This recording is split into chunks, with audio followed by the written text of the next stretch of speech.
कहते हैं ना कि जिसकी पत्नी अच्छी हो उस पति को और चाहिए ही क्या, उसकी जिंदगी तो खुद ब खुद ही अच्छी बन जाती है।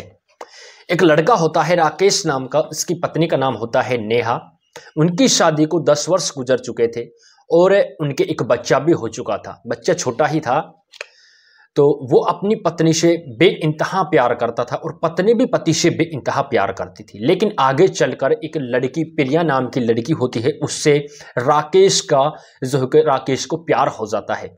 दोनों एक दूसरे से बेइंतहा प्यार करने लगते हैं। लेकिन प्रिया कहती है कि मैं आपसे शादी करूंगी और शादी करना चाहती हूं। लड़का भी कहता है बिल्कुल मैं आपसे शादी करना चाहता हूं, लेकिन लड़की कहती है मुझे एक शर्त रखनी है, शर्त मंजूर करो तो मैं शादी करूंगी।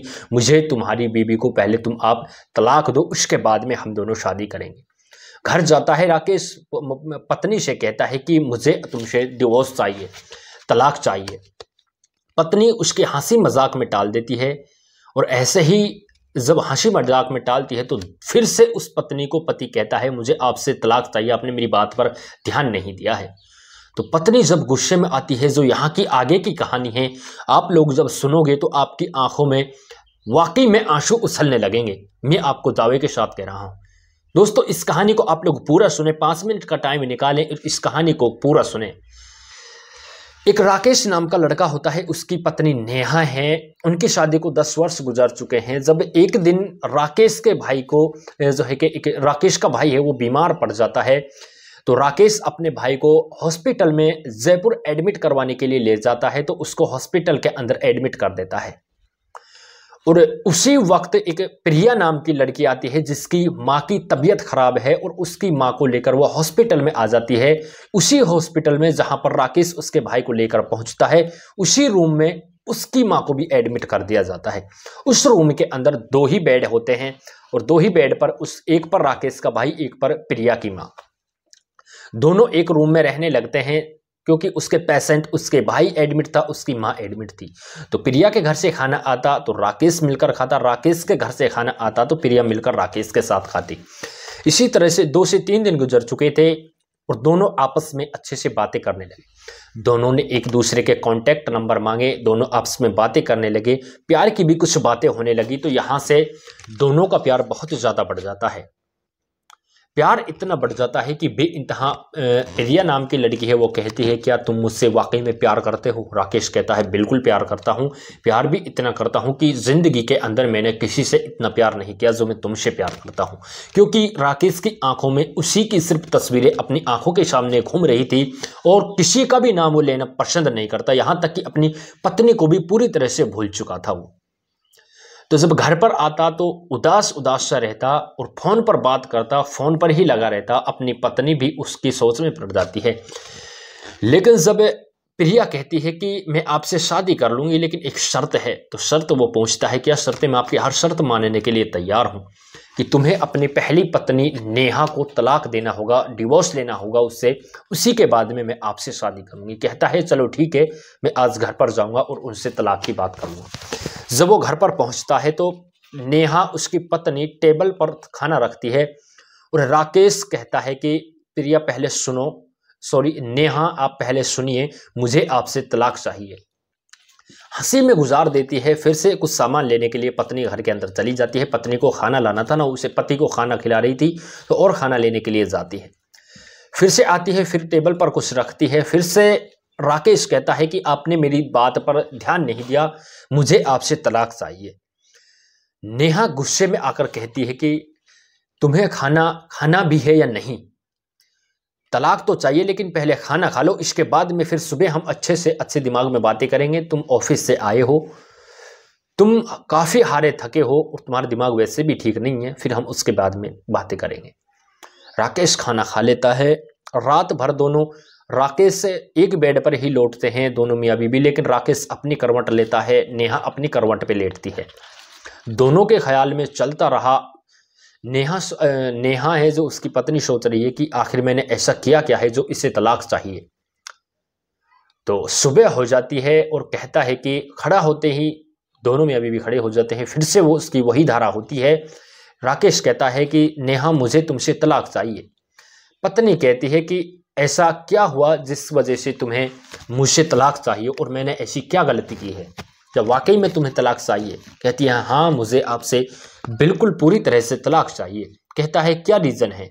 कहता है तुम में कोई ऐब नहीं है, लेकिन मैं एक लड़की से, प्रिया नाम की लड़की है, उससे बेइंतहा प्यार करता हूँ, उसी से मुझे शादी करनी है और इसी वजह से उसने कहा है कि तुम अपनी पत्नी को डिवोर्स दे दो, उसके बाद में ही मैं तुमसे शादी करूँ। तो इसी वजह से पत्नी की आंखों में आंसू आने लगते हैं। कहती है कि ठीक है, मैं तुमसे तलाक ले लूँगी, मैं सिग्नेचर कर दूँगी, लेकिन तुम्हें मेरी एक शर्त माननी होगी, इसी के बाद में मैं तुमसे तलाक मंजूरी लूँगी। कहता है कि बोलिए क्या है। तो पत्नी कहती है नेहा कि जिस तरह से तुमने मेरी शादी के बाद में, जब तुम्हारी और मेरा जो कि शादी होकर अपने घर पर आए थे, जिस तरह से दुल्हन के साथ में तुमने अपने दिन गुजारे थे, उसी तरह से अब मेरे साथ में फिर से 1 महीना तुमको गुजारना है। सिर्फ 1 महीना, 1 महीना अगर आप मेरे साथ में इसी तरह से गुजारते हो मियाँ बीवी के रिलेशन में, तो फिर उसके बाद में मैं आपसे तलाक ले लूँगी। कहता है अगर तुमने इसके बाद में भी तलाक नहीं लिया, तो वो कहती है जिस तरह से तुम मुझे इसी बेड पर उठा के लाते थे, लिटाते थे, जैसे संबंध बनाते थे, इसी तरह से तुम्हें मेरे साथ में फिर से संबंध बनाने हैं। कहता है ठीक है, मैं आपके साथ में संबंध बनाऊंगा, लेकिन इसकी शर्त क्या है, इसका जो है कि मैं विश्वास कैसे करूं कि तुम तलाक ले लोगी। वो कहता है कि आप मुझे स्टाम्प पर लिखिए। कहती है कि मैं आपको वचन देती हूँ कि 1 महीने बाद में फ़ौरन मैं आपके तलाक पर सिग्नेचर कर दूंगी, मैं आपसे तलाक ले लूँगी। कहता है चलो ठीक है। पत्नी बिस्तर सजाती है, शाम हो जाती है, पति ऑफिस से घर आता है तो पत्नी को उठाकर बिस्तर पर ले जाता है और इसी तरह से संबंध बनाता है, जिस तरह से पत्नी शुरू में उसकी शादी हुई थी ऐसे ही संबंध बनाने लगता है। तो 1 महीने के लास्ट का दिन होता है। तो पत्नी कहती है अच्छा अब बताइए, अब जो आपको करना है वो आप कर लीजिए, तलाक देना है, कुछ भी करना है आप करिए। लेकिन जो लास्ट के वो दिन था, राकेश के मन में कुछ और ही चल चुका था। उस लास्ट के दिन में उसको ये लगने लगा था यार मैं आखिर कर रहा हूँ जो ये सब कुछ गलत कर रहा हूँ। जिस तरह से वो देखती रही तो उसने कहा कि आखिरकार जो तुम्हें अब करना है उसी तरह से आप मुझे जो कि पेपर वगैरह लेकर आइए, उस पर मैं आपको यहाँ पे सिग्नेचर करूँगी। तो उसके बाद में पति कहता है चलो ठीक है, मैं अभी थोड़ी देर बाद में घर से वापस जा रहा हूँ, उसके बाद में मैं आऊँगा, फिर आपसे कुछ बातें करूँगा। तो फिर पति बाहर चला जाता है, फिर से घर पर आता है तो उसका जो छोटा बच्चा होता है, 1 महीने के बाद में, 30 दिन होने के बाद में जब 31वां दिन आता है, उसका छोटा बच्चा बाहर बैठा हुआ होता है। तो कहता है अब्बू अम्मी बाहर बैठी हुई हैं, जिस तरह से आप रोज़ उसको लाते थे उसी तरह से आपका मम्मी इंतज़ार कर रही है, उसे आप अंदर लेकर आएँ। जब वो फिर से बाहर जाता है तो उसकी पत्नी को, जो उसकी राकेश होता है, उसकी आंखों में भी कुछ आंसू उछलने लगते हैं। बाहर जाता है उसी तरह से लेकर आता है, लेकिन जब नेहा उससे कुछ ऐसी बातें कहती है तो राकेश की आंखों में आंसू उछल कर वो कहने लगता है कि जो भी कुछ मैंने किया है, जाने अनजाने में जैसे भी किया है, मैं आपसे माफ़ी मांगना चाहता हूँ, मैं सॉरी मांगता हूँ, जिस तरह से मुझसे गलतियाँ हुई हैं आप मुझे माफ़ कर दें। लेकिन वो इतनी बात कहकर अपने घर से बाहर निकलता है, गाड़ी उठाता है। गाड़ी उठाने के बाद में सीधा प्रिया के पास में जाता है, उसके घर पर जाता है। वो उसका गेट पर इंतज़ार कर रही थी, क्योंकि उसने कहा था कि मैं उससे डिवोर्स लेने के बाद ही तुम्हारे पास में आऊँगा, इसी के बाद में फिर हमें पूरी तरह से मंडप रचाना है, फिर से शादी करनी है। लेकिन जब प्रिया के पास में राकेश पहुँचता है तो प्रिया उसका इंतज़ार कर रही थी। उतरते ही प्रिया के पास में जाता है, जब राकेश कहता है कि मैं आपसे सॉरी मांगने के लिए आया हूं, मैं आपसे माफ़ी चाहता हूं, मुझे अब तुमसे शादी नहीं करनी है।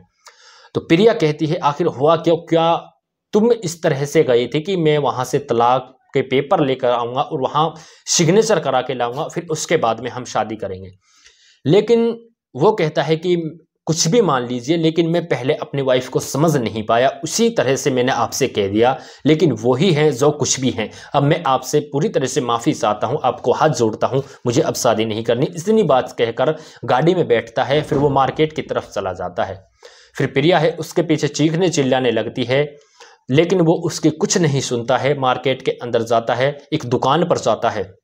जब दुकान पर वो पहुंचता है तो एक गुलदस्ता होता है, अच्छा सा एक महंगा सा गुलदस्ता खरीदता है। उसके बाद में जो नेहा है उसका अच्छे से उस पर नाम लिखवाता है।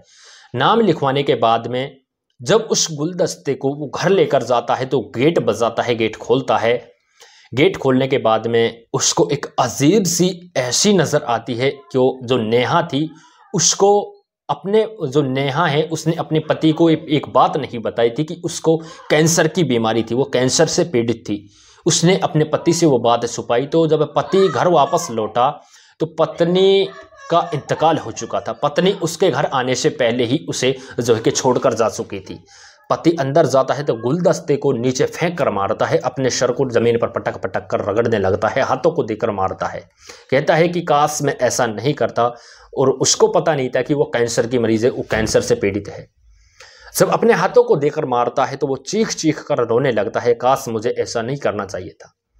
ये कहानी इस तरह की थी। दोस्तों मैं आपसे लास्ट में यही कहना चाहूँगा कि इस कहानी का मकसद किसी की भावना को ठेस पहुंचाना, किसी को भावना को आहत करना नहीं है, बल्कि आप सभी को सचेत और जागरूक करना है। क्योंकि आजकल का जो भी टाइम चल रहा है, इस टाइम के अनुसार पत्नी पत्नी आपस में छोटी छोटी बातों को लेकर इस तरह से, और जो लड़के होते हैं अपने को छोड़कर दूसरे की तरफ भागते हैं, चाहे वो कैसा भी हो।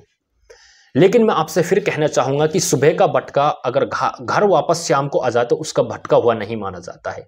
अगर आपको कहानी अच्छी लगी हो तो कमेंट बॉक्स में ये बता दें कि आप लोग कहानी को कहाँ से देख पा रहे हैं।